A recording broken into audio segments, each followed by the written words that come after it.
So, Graham and Dave from Military versus Cancer, thank you for joining us on Beyond the Wire and talking about what you do.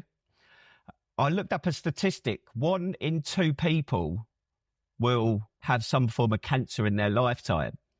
And I reckon everybody has been touched, whether it's themselves or somebody else. So I think it's interesting, amazing what you're doing. But if we start at the beginning, whoever wants to go first, share a bit about your military service, what you got up to. Do you want to go first, Dave, or do you want me to go first? I'll have a stab if you want. Go on then. I've just left the Royal Navy submarine service after 34 years. I left in July last year. I might as well get it out of the way right now. I only visited in the entire 34 years, I only visited 2 countries, which were Gibraltar and Texas. And ironically, both trips were courtesy of the RAF. So I was either getting it really wrong as a submariner, or the RAF had a better travel agent, one of the two. Well, they do, don't they? Yeah, you're not kidding. You're not kidding. I spent my entire career on bombers. The fleet boats go places, see the world and stop in exotic ports. And the bombers, we left Faslane, disappeared for a few months and came back, usually to the rain. We didn't visit countries, we visited the depths of the oceans. So while the others were out there seeing the world, I was busy being a bomber queen, all pearls and pressure rolls. And just to add insult to injury, it was actually an RAF warrant officer who once said to me that 150 sailors go away and 75 couples come back. I genuinely didn't have any response, but I did quickly sign him up as a trustee. Over to you, Graham. So, similar to Dave, I joined the submarine. Well, I joined the Navy in 1990, and I first met Dave in 91 on our first bomber patrol on Resolution over Christmas, and I stayed on the bombers on the R boats, then went to V boats, and I got my only trip of 4 months in America when we did the firings for Trident on Vigilant. I left in 99, and I've had a bit of a roller coaster since I left the mob. But yeah, I can go into a bit more detail on that if you would like me to. Yeah, of course. Yes. But yeah, like I say, I left in 99 and I went into a telecoms job, which didn't last too long because I was a little bit impulsive, shall we say, and kind of forgot that I wasn't in the military anymore and started telling people what I thought. And when they weren't doing what they were supposed to be doing, I also told them that. But obviously that wasn't appreciated. Then I ended up in the prison service. So I worked at a place called Frankland, HMP Frankland, up in the northeast. It's been in the news quite a lot recently. It's one of the top security ones, isn't it? It is, mate, yeah. And in 2010, there was a massive incident at Frankland, which I was involved in. 3 staff got stabbed, and I ended up going to court twice in the box, got absolutely grilled, and the kid it was all on CCTV. He stabbed one member of staff under the arm, severing an artery. He lost 8 pints of blood that day, which was proper touch and go whether he would survive. The kid then ran after a female member of staff and stabbed her in the back. All of this was caught on CCTV.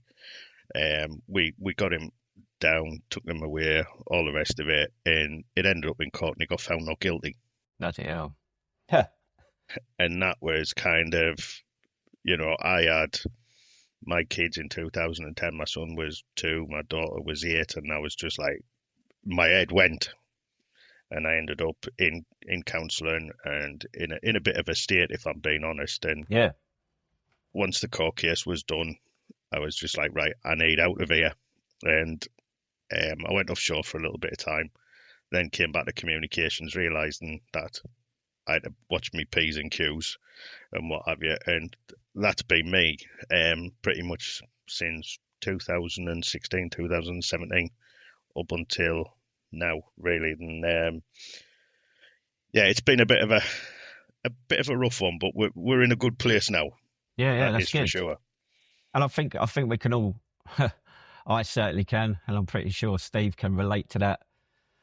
as you call it, minding your P's and Q's. And that was the big, I had to sort of, what's the word for it? Monitor myself, like, because I spent times in offices and that, and it's like, you want to say something and it's like, oh, can't say that. Or I say something which isn't too offensive, but you get funny looks in that, and it's like, oh, shit. Yeah, like, yeah, definitely. Well, it's hard. What about you, Dave? So what was your transition like? It was actually all right. I mean, it was just my time to leave. You know, after 34 years, I loved my time. Despite serving with Graham, I still managed to have a great time. Luckily, he left way before I did, so I managed to have some good times. It was, because by the time I'd left in July last year, I'd been running Military versus Cancer in one form or another for around since 2018. So it was that point where you decide that either you continue with your service, or you dedicate it to another cause, and I chose to dedicate it to another cause, which was in support of the armed forces community. So I've still left, but I've still got an awful lot of communication with the people that are still serving. Yeah. So I I served in the Royal Engineers, and I spent some time up at Gairloch Head getting thrashed. And as a treat, we got to visit Faz Lane and go on one of the nuclear subs. Obviously, we didn't see the restricted parts, but we had a look round, and the submariner. All I can say is you submariners are a weird lot. Like, but I guess you have to be to be down at sea. Very polite and well dressed, I suspect. Yeah, I guess we gave him, this submariner, some looks like the ones I was getting when I was a civvy working in that office. But what is it true that when the sub goes out and you go down, you don't, or the majority of the crew don't know whether you're on exercise, real operations, or you don't know where you are in the world? So there's an element of truth. You always know what operation you're on. You always know. Okay. You might not know the destination. You might not know where you are at any given time, but you will know whether you're on exercise or whether you're deployed on operations. You'll definitely know the difference at that point. It's a strange life. There's no two ways about it. But a life like no other. You know, it's true that you dedicate your life to each other once you've deployed, and I think as well, to be fair, once you're on patrol, it doesn't matter where you are. For the bombers, true. Especially, because you know, whether it's 6 weeks, 12 weeks, or you know what the guys and girls are doing now in 20 odd weeks, 26 weeks, whatever it is, it doesn't matter because you don't have any contact with the outside world. So it really doesn't matter where you are. And people, as daft as it sounds, people weren't particularly bothered. Yeah. I suppose it doesn't matter when you're in a metal tube at the bottom of the ocean, does it? No. Like, it could be anywhere. Yeah. And I've always wondered, so obviously he told the guy that showed us around this submarine spun us a bit of a dit on that, because he made out that nobody knew where they were and they were all heroes and that, which I mean, that's true. Yeah, exactly. But what interested me was he said, if the sub goes down, there's only few reasons why it would surface sort of out of a scheduled surface. And he told us stories where people have gone down and lost family members, come back up, and it's like, oh, they passed away and have been buried, and this guy had never been told. Is that, because that sounds that's horrendous, I think. Like I had it twice. Oh, fucking hell. Ah, dear. Dragged that memory back up, didn't you? Yeah, twice. Yeah. That is. And what was it, if you don't mind sharing, what was that feeling like being confronted with that when you've surfaced? It was hard going. It's a strange feeling. Yeah. I mean, I got back. First was my grandma, which was probably 90, 93, something like that, 94, and I got back, and they still didn't tell me when we surfaced, when we got back in, and I got back home, and my parents were there, and I was looking at my dad, and I was thinking, there's just something not right here. And me dad, he broke down. He was a bit of a mess, and he was like, "Graham, I'm really sorry. Your gran died while you were away. I wanted to tell you, but I didn't want to tell you." He says, "I don't know whether I've done the right thing." And I was just like, "Dad, it's, I was upset. I was like, but look, don't worry." I said, "You've done exactly the right thing." I said, "I've got no issue with you saying to the off crew just to leave it and not tell me because he wanted to tell me himself." Yeah. I was like, "It's not an issue." And to be fair, for that one, it was more of an issue for my old man than what it was for me. I was upset. Don't get me wrong, but I think the fact that they'd waited till I got home before they said anything was an absolute godsend. The second time was my mum's dad, and we were on vigilant, and we were doing exercises, and I'd seen him before I went away, and I knew at that point I wasn't going to see him again, and we were away for about 4 or 6 weeks just doing exercise or something like that, and we ended up on the Isle of Skye, and I got. And the day before, the captain called me into his cabin, sat me down, and I was like, I know what's coming here, because it wasn't to be unexpected.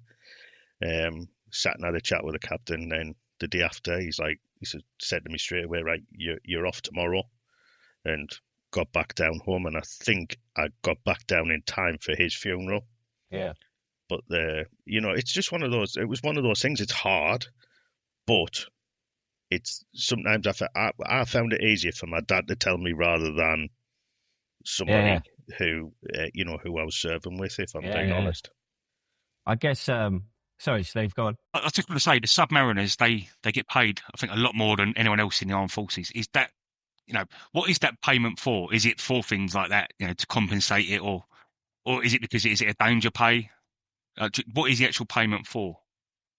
It's a combination of things, really. Yeah. Yes, it is the hardships that we do go through for things like that, but it's also the fact that a submariner doesn't just understand the compartment he's working in; he understands every compartment on board that submarine.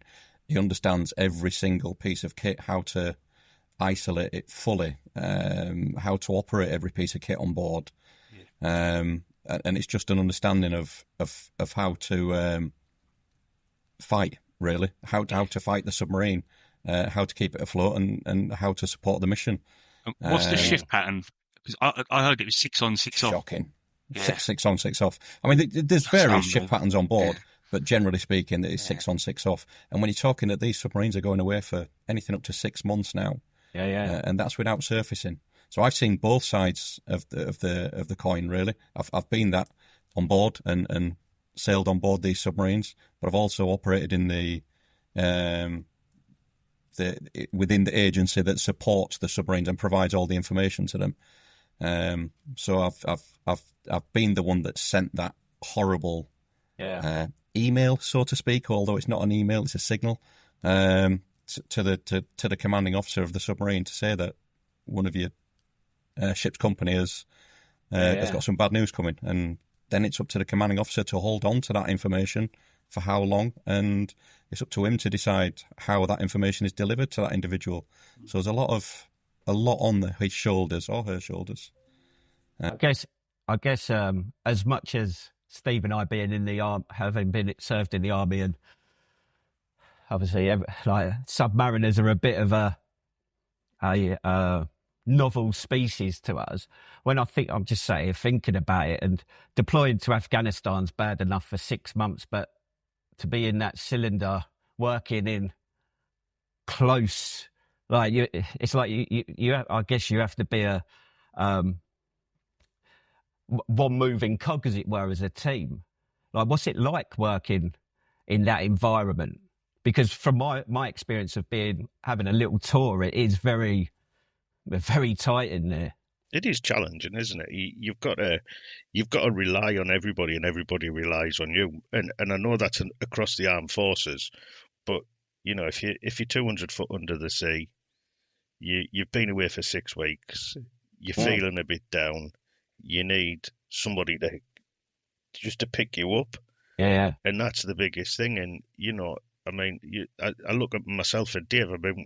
We've known each other, 30, 34, 35 years. And that's the type of kind of like friendship you get and camaraderie you get. And that comes from like being on board these things, because you do need the support, because it might be the day that I'm feeling a bit crap and Dave comes off and he sees that and he'll sit down and we'll have a chat, we'll have a brew and try to pick you up. And there's not a great deal to do on board. Maybe go down to the gym or even just sit and chat and kind of like try and take your mind off things. And that is the biggest thing, because that's all you've got. You've got, for us, it was, well, for me personally, it was just having the guys about. Now it's the guys and the girls, because we've got girls on submarines, but it is just that support network. It's massive. Yeah. You mentioned the gym there. So what's the gym like? What's it like? Sorry, I sound like a child, but I've got so many like what's the gym like? What's the cookhouse like, or the galley like? Wow, like it's amazing. Like, what is the food like? What is the gym like? Go on. Right, okay. So Graham never visited the gym, so he won't know. But it was so the weights bench, and sort of I'll go with the last few bombers that I was on. So the weights bench, the rowing machine. They were right next to the sewage pump. So you can imagine now when you're away for a good few weeks, that sewage pump fails every now and again. So it pretty much sprays its contents around the compartment, which includes all over the weights bench. But it is just a case of wipe it off and crack on. You're back on there. There's nothing you can't do without the weights bench. You can't do without the rowing machine.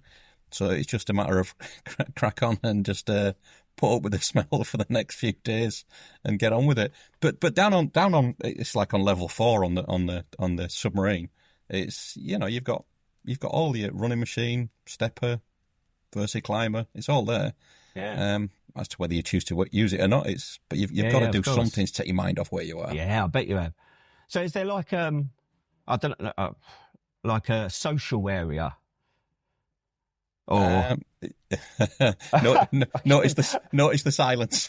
Yeah, I guess the gym's a social area. So what's the food like? Because obviously in the British Army, Steve? The chef's course is the hardest course to pass because no fucker passes it. I'm going to pass you one quote, and he's one of our committee members.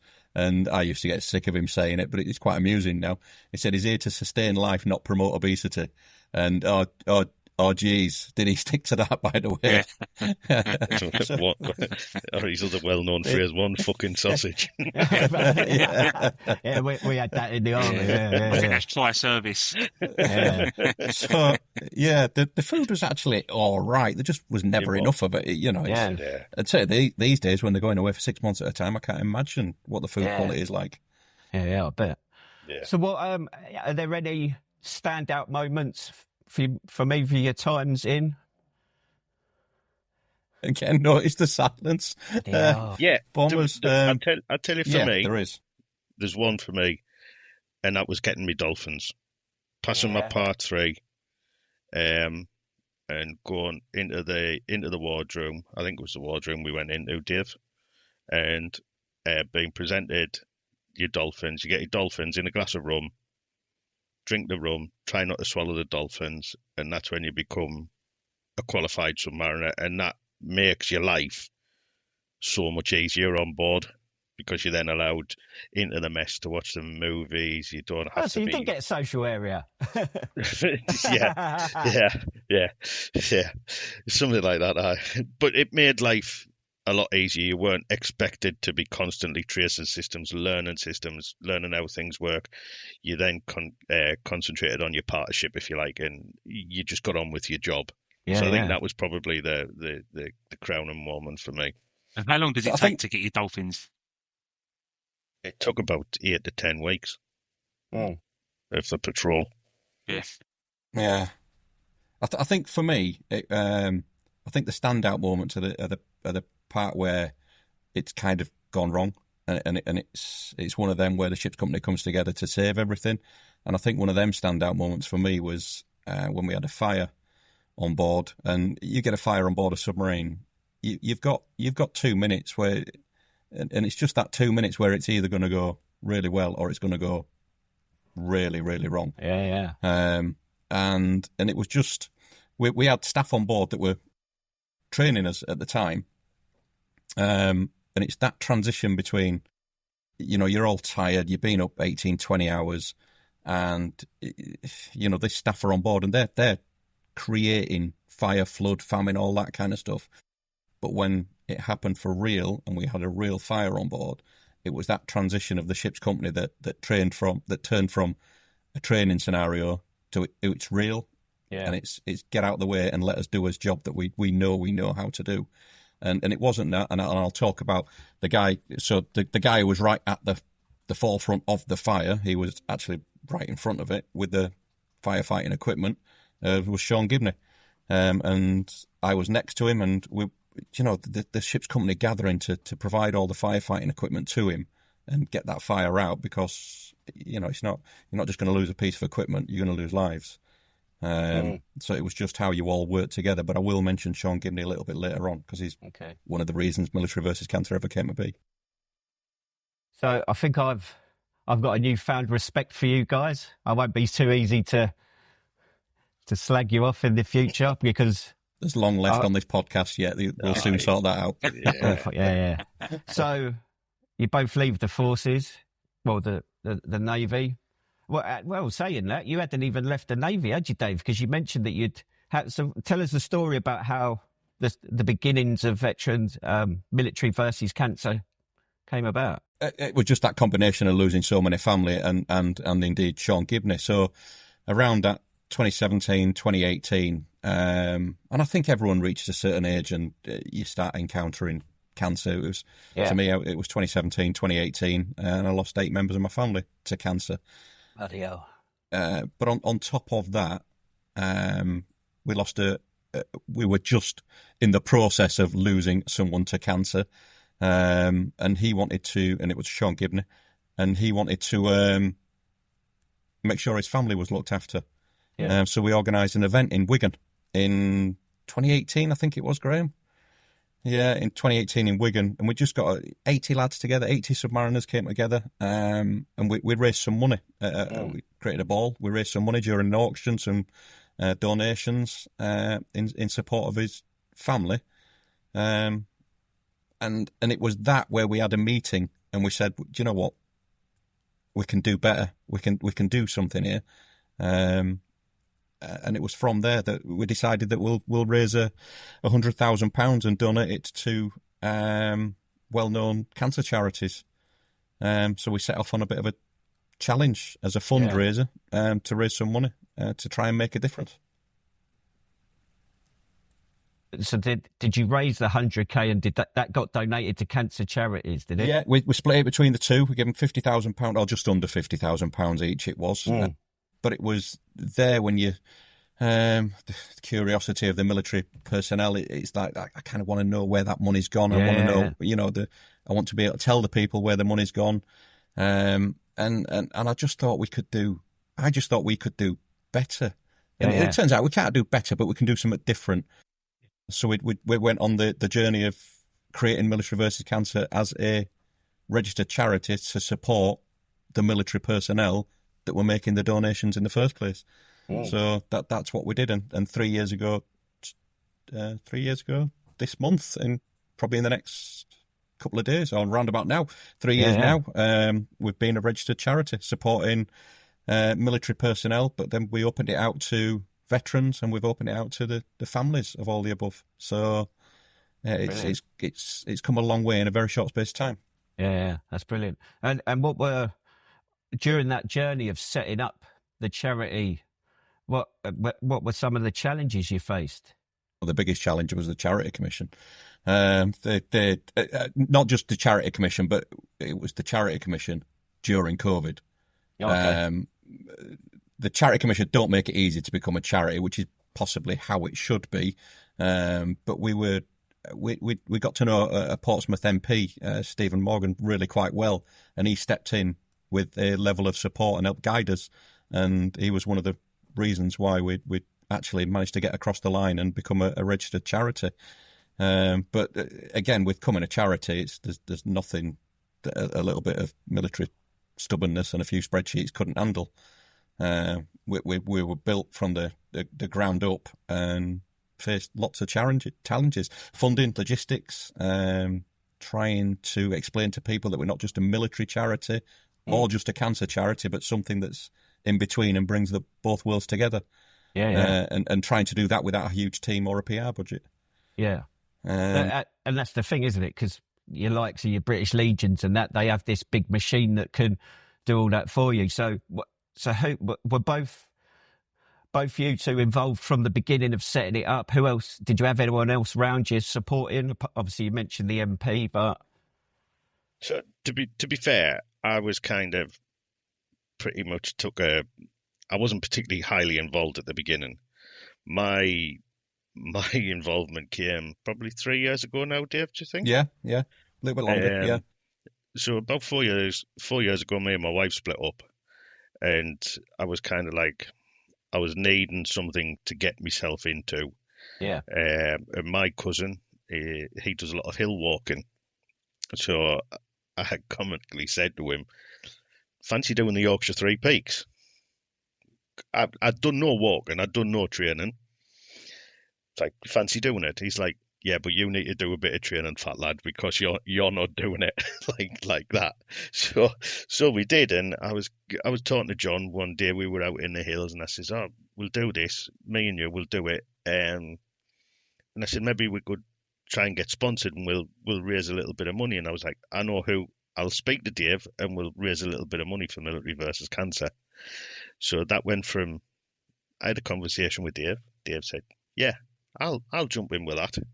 So, all right, there's three of us.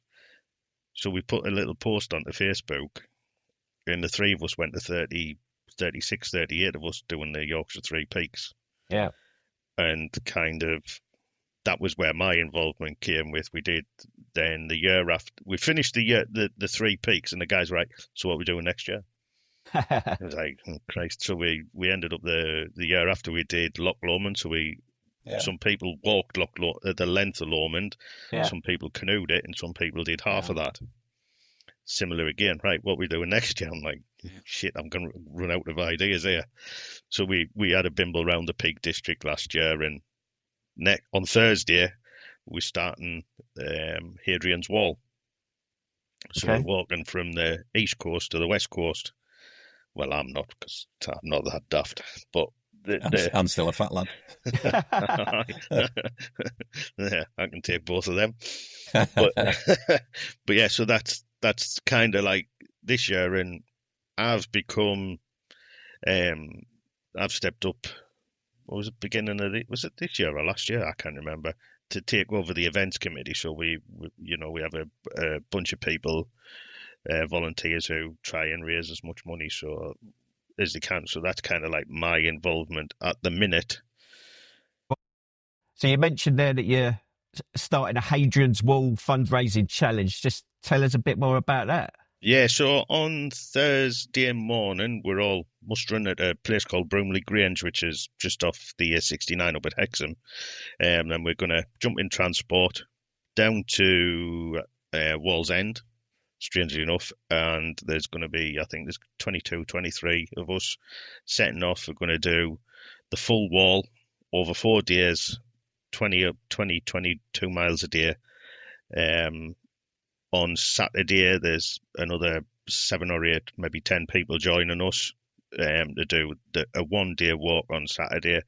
And we're hoping just to raise as much money and as much awareness as we can, because that's as big a thing as anything else. Yeah. That the charity exists, and for people, 1, to donate, but 2, to say, I want to be part of that. How do I get involved? And, if we can maximize that, it will be fantastic. Yeah.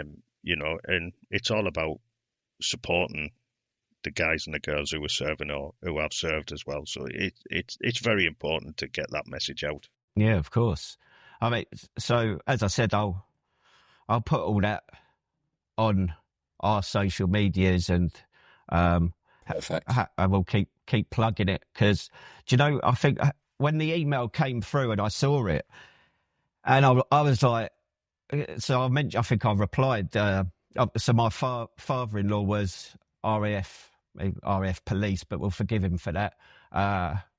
And he's got a terminal diagnosis, and one of the veterans that comes to our muster points recently been diagnosed. And because, I mean, us veterans were hard, but cancer still gets us. And I was like excited to read about it, and I was on the website and I was sharing it, and then I was also like, and again, I get annoyed, because it's like, why don't more people know about this? Because it is. I think well, as I said, it affects everyone. Yeah. Well, it's events like what Graham's setting up for next, well, has set up for next week, that will get us better known. And with Graham coming on board, we'll be able to have bigger and better events. And I'm sure we'll talk about some of our upcoming events shortly. Yeah. You know, and it's things like that will get us out there and get us better known. Yeah. But we're also still a very small charity. And, you know, you don't want that what they call catastrophic success, where everyone comes to you at the same time, and we never want to be that. Yeah, we never want to be that charity that says no. So we've got to be very careful about how we approach this. So what? You work alongside other charities and organisations? Yeah, we do. Yeah, so the likes of SAFRA, Help for Heroes, they regularly, in particular SAFRA, regularly send people that have approached them, because you know these families don't know about us, whereas SAFRA do. So SAFRA are quite open to pointing people in our direction, and do on a regular basis. Do they give you a bit of funding as well? Good point there, by the way. that conversation has yet to come. No, they do not as yet. But again, interestingly, Steve in his spare time is a SAFRA caseworker for Hertfordshire, so he'll put in a good word for you. I like the sound of that, and maybe that's another conversation that we can have later as well.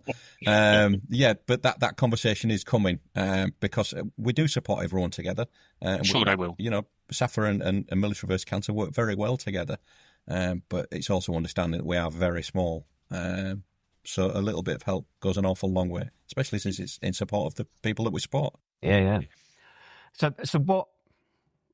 Tell us about what Military vs. Cancer does. Who are you? What does it do? There's a question. So we were time for the sales pitch. Oh God, this is where it all goes very wrong. So we were founded. We're founded to fill a gap, and that's supporting the service people and their loved ones directly affected by cancer. Cancer hits military families hard, especially veterans who are not always captured in the mainstream charity support systems. Yeah. You know, the emotional and financial impact to a serviceman and woman is often hidden behind stoicism and pride. And, you know, it's not all... in particular, the Army, we've come across this a few times where the individual has had a cancer diagnosis, but he's also got his family home as a married quarter, you know, and he's getting to that point where I'm going to have to leave the Army, so that means I'm dealing with a cancer diagnosis, I'm having to change jobs, and I'm losing my family home. I'm having to relocate, and that's where we're there to say, right, okay, this is not quite as bad as it sounds, so let's see what we can do and see where we step in, and we'll step in at any level. Bottom to the top, to say that that's not right, and let's see what we can do to put it right. And mostly we're just there to say you're not alone. Yeah. You know, we fill a gap where service and sacrifice meets sickness and suffering, and it's our duty to stand with them, just as they're willing to stand for us. You know, UK based, but with a reach across the whole of the tri-service. Small, focused, a growing national impact. And we're not just here to raise awareness of cancer, and we're paying for the petrol to get to the chemo. We're providing respite care after radiotherapy, and helping families, far too often helping families afford to attend their loved ones' funerals. and I think I read on your website, correct me if I'm wrong, so you could also support with the financial costs of any equipment that may be needed, like if homes need adaptations.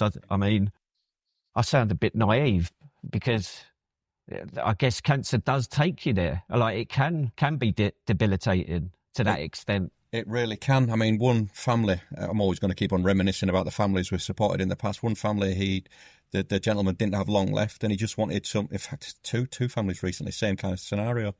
Didn't have long left and that needed, it was never going to get out of the house much. That's where it was all going to end. But he just wanted the opportunity to sit out in his garden and enjoy the garden with his children. Yeah. So we sorted the garden out on 2 occasions, one Navy, one RAF. Just so they can have some time in the garden with his family and children. Just to have some little memories. I guess you've touched on it there, but I always the question we always ask is like, can you share some success stories? And you've shared one there, but are there any other standout ones? Or, there's one for me. Go on. So probably 2 years ago now, I think it was. I was at it was an awful place, St James's Park. You know, being a Sunderland fan, that's an awful place. But I was there and got talking to a couple, and just nothing was said. But it later transpired that the guy, I think it was a guy, had cancer, and Military versus Cancer stepped in to pay for his wedding, and they managed to get married before everything went badly wrong.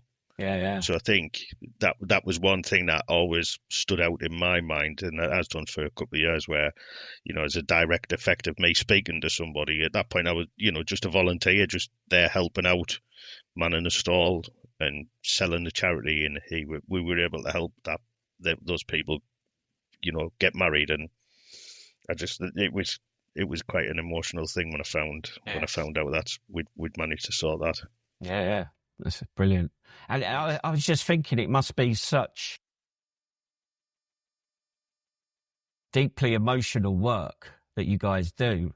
What and maybe this is the trainee therapist in me, but how do you support yourselves? And to be fair, I may edit this out if you want, but I'm just interested of how you guys look after yourselves. And do you know what? It's that dark humour in it. And I'm sure it's how blue light community support themselves, and it's certainly how the military support each other. You know, we talk with each other. It helps that my wife works with us as well. She's an occupational therapist by trade, so she's got that connection that helps us bring us all back down to earth. Because we do deal with some awful emails and awful phone calls. And it's just, you can't get caught up in it yourself, because you've got to remain focused. Because you've got a family to support, and if you get it wrong, then it's on your shoulders. I get that. So, you know, we just got to stay focused, and we do. And like I say, although there's me and my wife and Graham joining us, we've got fantastic trustees, committee and patrons, and ambassadors now as well. And all together, we're all bar one. We're all military. You know, so we can rely on each other when we need to talk, and that's the thing. We're always willing to talk. We're always willing to open up. Because you can't bottle this up. No, I agree. I just went on. So I just wanted to read out from your website what you provide. So additional family nursing care funding, travel costs for treatment, including hotel stays for family members, home adaptations, respite breaks, memory making trips, special experiences, especially those with a terminal diagnosis, peer group community support for serving forces members and their families. So so do you have volunteers or people that can provide sort of therapeutic talking support? We have connection to, and I've got to remember who this is now. I'll get back to you on that one. But the thing is, it all comes down to the family. What does that family need to get by? And we'll provide whatever that family needs. And an emotional support is probably one of the biggest ones that they need. And just thinking about that, because obviously the cancer charities out there seem, it's always a cancer charity doing the emotional support for families. And I just think it's incredible, because having that from a veteran point or a armed forces community point of view, as you said, there's that shared experience and that trust, isn't there? Yeah. Like, so when people contact us, the first person to talk to is going to be someone in the military, which is invariably going to be me first of all. So at least I've got that ability to talk on the same level. But if it gets more than that, or when it gets more than that, we always rely on Charlie 1, which is, they're a great charity in their own right, and they, if an RAF guy comes to us and he's got bowel cancer, then at Charlie 1, they've got someone in the RAF that has bowel cancer that they can relate to each other. Then they can talk to each other, and it's on that level as well. So and we, Military versus Cancer and Charlie 1 work extremely well together to provide that wraparound support, so that we're not just providing transport and looking after the family, we're also looking after the minds as well. So and again, it's just keeping it on the military level.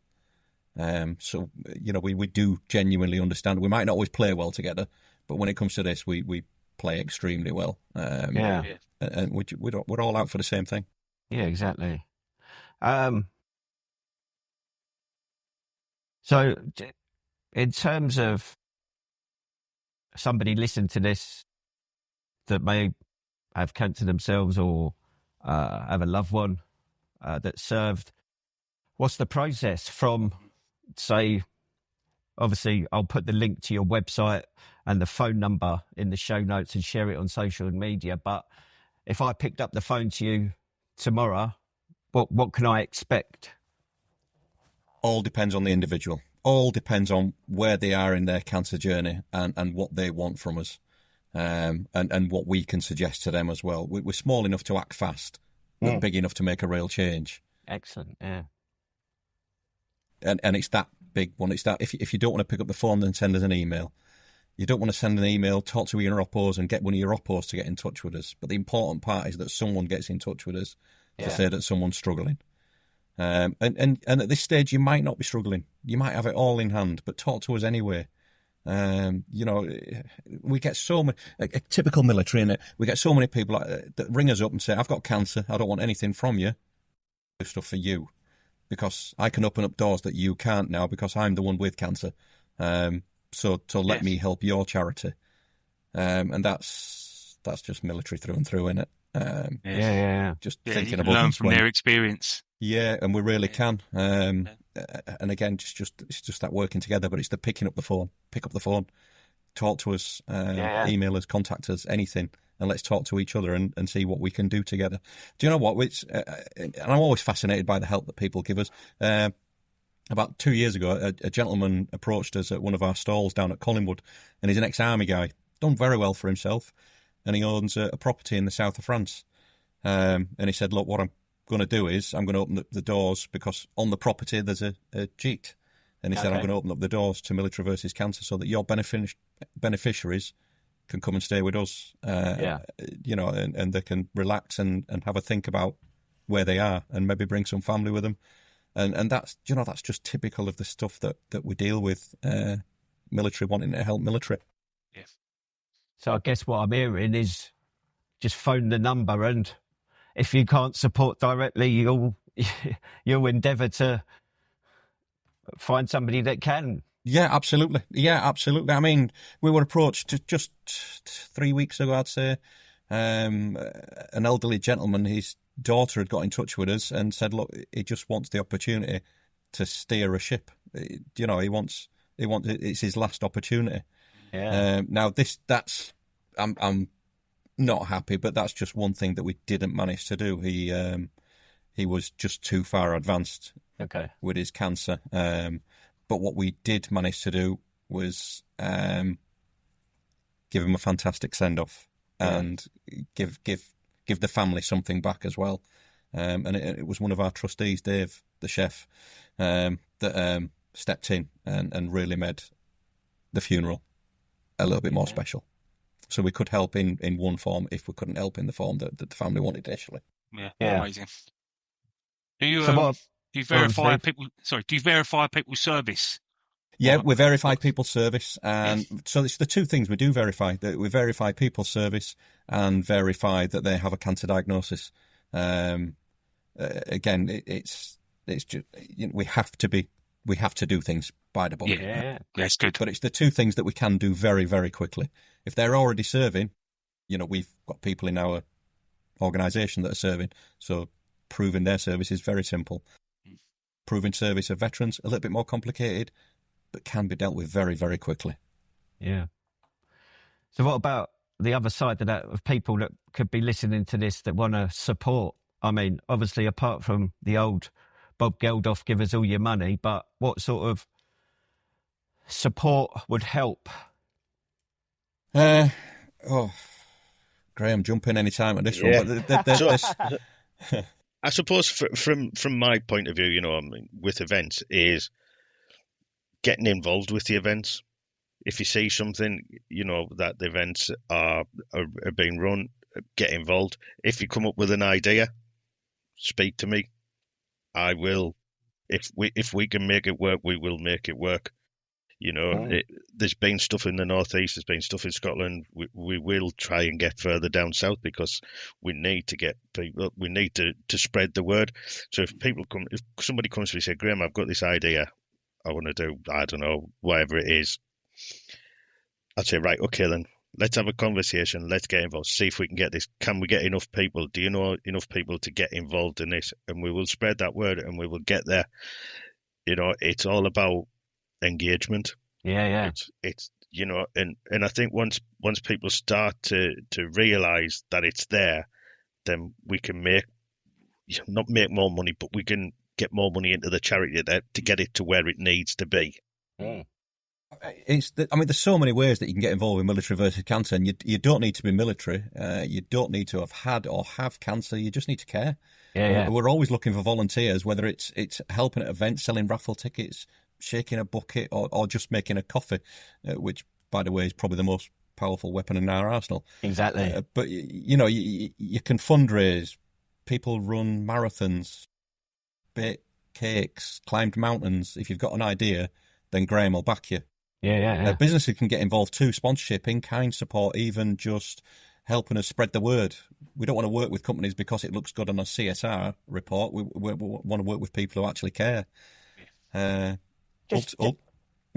So just out of interest, it's just come to me. So obviously you support serving members of the armed forces. Do you have links with regimental units or garrisons? Do you know what? I've really struggled with the army to get into the army. Why doesn't that surprise me?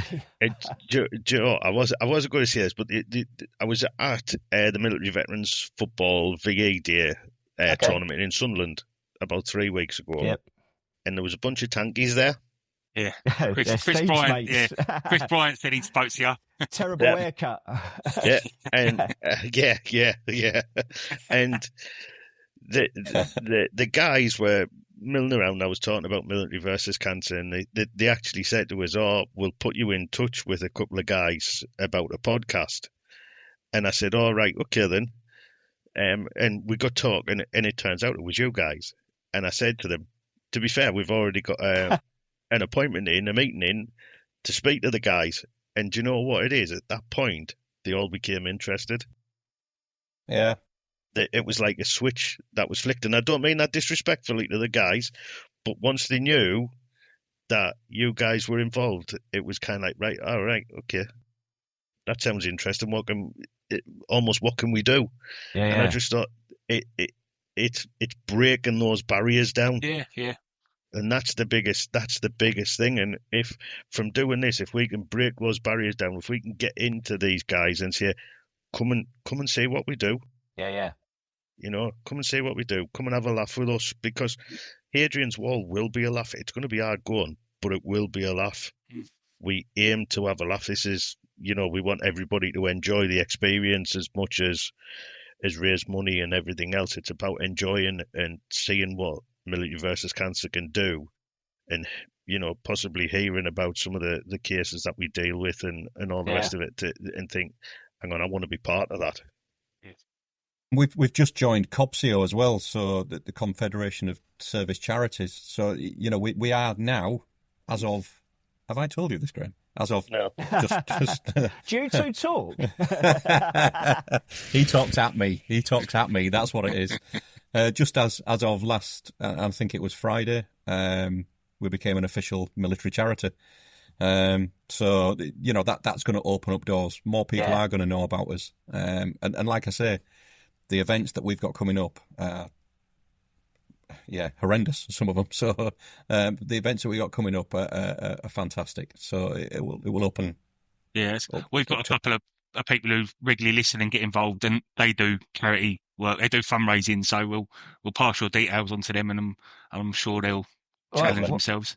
Well, for me, it annoys me slightly that Chrissy Bryant, if you're listening to this, Chris, fucking fool you. But it took that, because as soon as I heard about it, I'm like, fucking hell, this is amazing. I need to find out more.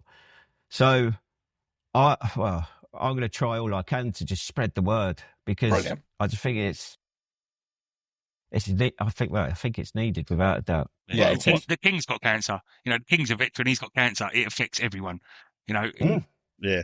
Well, I will say that was just an example. It was just, that is a barrier that I tend to hit a lot up until, and I was talking to a mate of mine who I've known since I was 4 or 5. He's Army Logistics somewhere in Beverley or somewhere like that. And I was talking to him about trying to get him on board, and he was like, there's just that many charities, Graham. We're not, we can't be everywhere. And I was like, yeah, but how many of them support you? Yeah. So what do you mean? I said, this charity supports you. If you get cancer, and your family, it supports you. Not, with the best will in the world, not somebody else. That money's not going out; it's coming in, and if you need it, your family needs it. It's there for you. Yeah. It's almost like an insurance, if you like. Yeah. And it's trying to break that mindset of people think it's a charity or it's going, we need to push it somewhere else. No, this is for the armed forces, for the veterans, for the families. Yeah. And this is the thing, so there are a lot of veteran charities out there, but there's no one that does what you do. I guess to an element, if I went to the British Legion, they may offer, but just sort of standard support. It wouldn't be specific, as in this is specifically for people with cancer. I can't think of anyone else that does it. I don't know. I think you're absolutely right. We are the only ones that specialise in a cancer diagnosis and how to deal with that with your military service in mind. Yeah, exactly. I think it's brilliant. Absolutely brilliant. It is. So what does the future hold? Amongst many other things, it's going to get better because I'm coming on board. Yeah, exactly. Well, or you're already on board because.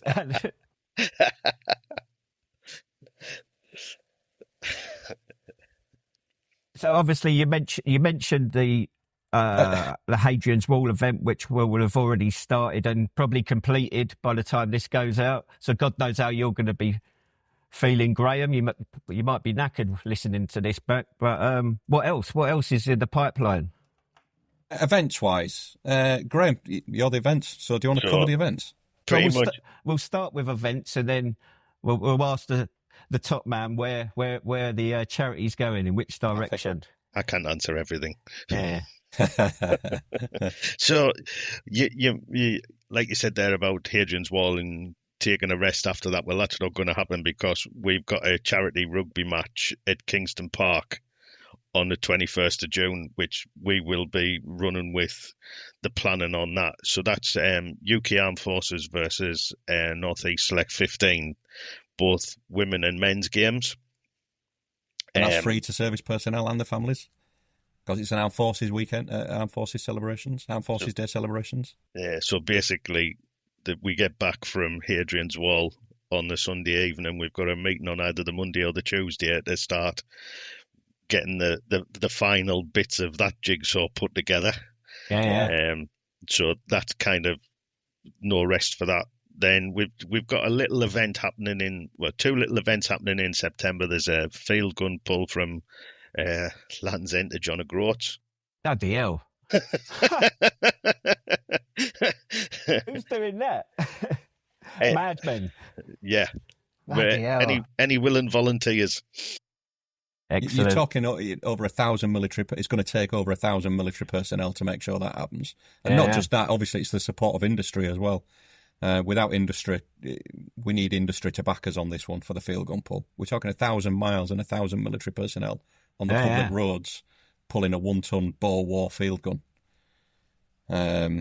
That's pretty special, to say the least. That's going to get the headlines, that is, I think. That is absolutely going to get the headlines. That's unbelievable, that is. Hopefully for the right reasons. Yeah. Yeah. and in between that, we've got our summer ball, which is on the 20th of September in Stoke-on-Trent. I mean, obviously, it'd be nice to see you guys up there if you could make it. Well, interestingly, so you can't tell by the accent, but I was actually born in Stoke-on-Trent. Well, Stafford. I moved down south, but quite well when I was young. But my mum and dad live in Alton in Staffordshire. So, well, Steve's up for it. I may be up for going. So Richard Jones is going to be our compere. Richard Jones, the military magician that won Britain's Got Talent, is a fantastic compere. And he's a brilliant entertainer. And we've also got an army band playing for us that night as well. So, lovely. So sorry, I interrupted there. So the 20th of September, did you say? Yeah. Saturday the 20th. Then, I've lost my train of thought now. Sorry, that's my fault. So we've got the golf. So we've got the summer ball Saturday the 20th in Stoke-on-Trent. It says 20th of September. Stoke-on-Trent. We'll have Richard Jones being the compere, who's the military magician. Like Dave said, we've got an army band there, and there'll be an auction. And I kid you not, these are great nights. They really are. It's you get a bunch of military personnel with a bunch of civvies.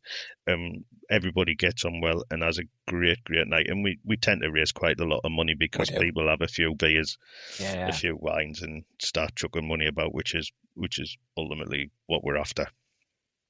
So we've also got charity golf at Celtic Manor, and I can't remember the date. So 6th of August. On the 6th of August. So we've got some big names coming for that as well. Billy Billiams coming for that one. Has he? He is, yeah. So he's self-confessed that he's not a golfer. However, he is willing to jump in a golf cart, and drive around with lots of beer around all the celebrities that are going to be. It's Clive Woodward signed up. Stuart Dallas has signed up. Can't wait. So that's Stuart. I'm not into golf, so I have to trust you on that one. But... Leeds United football. So, I mean, 6th of August, lots of celebrities signed up, and we'd love to see some personnel there, military personnel there playing. So, again, come and get in touch with us. Happy days. Yeah. Then, obviously, we've got the Great North, Great South runs in September as well. Then the Christmas party in the 6th of December, I believe. In Newcastle, In Newcastle. Then we will be starting to try and get more regular events next year with having me on board as well. So, instead of having everything kind of lumped into a 3 or 4 month period, we're going to try and stretch that out. It's going to be my aim to get more people involved. And like I say, we want more people involved down south. We want events down south. So it might be a case of we come to you guys and see if we can do something round in your area as well, and whatever that might be, we can always have that conversation. Yeah, and just obviously we'll keep in touch, but just obviously I'm happy to share anything you want promoting on social media, and just brilliant. Thank you. Let us know. Sorry, Steve, was you? I was just saying, I can't believe how busy you are. When we talked about events, I thought he was going to rattle off a couple of things, but it's a busy diary. It is a really busy. We're completely focused on events. You know, we will diversify, but right now we're focused on events, and you know, it's the military, supporting the military that's doing all this. Yeah. So in terms of the direction of the charity, what's the future hold? The future is bright, especially now we've got Graham on board as well. Our events, in particular, the field gun pull, are going to help highlight what we do and who we do it for. I mean, that event is like you say, it's going to be national, so it's going to get our name out there. But long term, we want to be that one-stop shop for the armed forces community struggling with the effects of cancer. Yeah. We want to be that known charity. It started with a small idea and a big heart, and now with the support we're getting, I genuinely believe that Military versus Cancer can and will become a national charity, and that doesn't just honour the military spirit, but lives the military spirit. And I'm looking forward to the RAF pulling the gun since they took me on holidays. So yeah, you're going to make it heavier for them. It'll probably make me make it plastic or something. Oh, don't have me knocking the RAF. I really need them for this event. Yeah, I think that. Thank you for the opportunity to reach a much bigger audience with this. So I really can't thank you enough. Like, this is the thing; these will all be saved on back catalogue. So if people search and look them up, then that's the whole thing. Just getting the word out there about guys like yourself. Like, more needs to be done. Yeah, I agree. No, thank you. Have you got anything, Steve? No, I think it's amazing what you're doing. Like I said, I didn't know too much about what you did. We mentioned you in a podcast before. Chris Bryant mentioned you to me. He said, "Oh, you've got to speak to these blokes." I said, "We're already talking to them." So that's just amazing. Yeah. I'd say I'd love to be part of it. Really enjoyed this one. Thank you very much. Thank you. I think I'm going to be next year. If you can get in touch with Chris and get him to get in touch with us, give him a quick reminder, because I did give him a card and what have you, but you know, he hasn't been in touch yet. So Chris, if you're watching this, listening to it, please get in touch. Let's see what we can do. Yeah, damn right. Are you on? You're on Facebook and all that sort of stuff. Yeah. So anyone that Googles military versus cancer, military vs cancer, Google us and you'll find exactly where we are. Excellent. Well, guys, thank you so much for coming on Beyond the Wire. I think what you're doing is incredible, and it's just about getting the word out there. And I think you mentioned that the vision is to be a national charity that everybody's aware of, and I hope that is the case. I honestly do, because what you're doing is much needed. Thank you. Thank you. But thank you very much for your time. Keep in contact, and see you later. Thank you very much, guys. Cheers, guys. Thank you. Cheers, guys. Bye.